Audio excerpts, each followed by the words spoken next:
Hello, my name is Scott Crino. I'm the CEO and co-founder of RedSix Solutions. And I am Andy Dreby, a co-founder of RedSix Solutions and the director of Red Teaming. So red teaming is a form of consulting whereby we conduct an in-depth study of the personnel and topics around an area that causes great instability in business operations.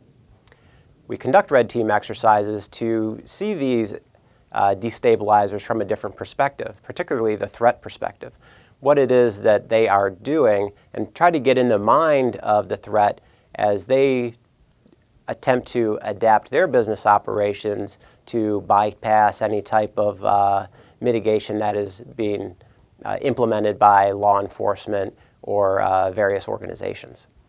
By conducting exercises such as these, we can uncover those relationships and interdependencies that may otherwise go unnoticed or illuminate areas that require further discussion and helps us determine how we partner with other organizations, who we should meet with and discuss to ensure that our practices are not necessarily detrimental to our business operations, but beneficial.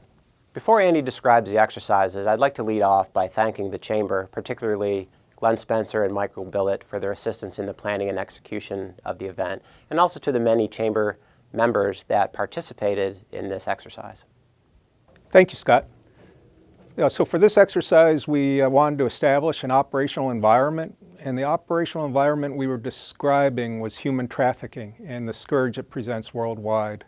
To help the participants, we invited a subject matter expert, Dr. Vanessa Neumann, who's the president and CEO of Asymmetrica, and she's an internationally known author and consultant to corporations who are working in the issues of illicit human trafficking and human slavery.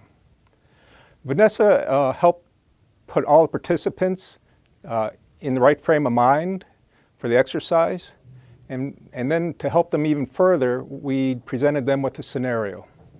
The scenario for the exercise was the imaginary company Benevolentine, which in the scenario was a very large multinational retail company headquartered in the United States. Benevolentine is a socially conscious company, and they're very interested in protecting themselves from the adverse effects of human trafficking. With the participants understanding the scenario and the operational environment, we then gave them a role. In a sense, they were actors in the exercise. And their role was to portray themselves as consultants to Benevolentine and to help them understand how they could influence the senior management team at Benevolentine so they'd be making the right decisions going forward. With all that in place, we sat down and conducted 2 exercise turns. The first turn was inward looking, and with that, using Benevolentine as a template, the participants came up with ideas to give to the Chamber on what they thought the Chamber of Commerce could do to help other members in fighting human trafficking.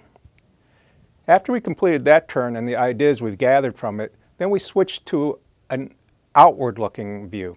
And what I mean by outward-looking, we wanted to see what other participants and members of the Chamber were doing in respect to eradicating human trafficking.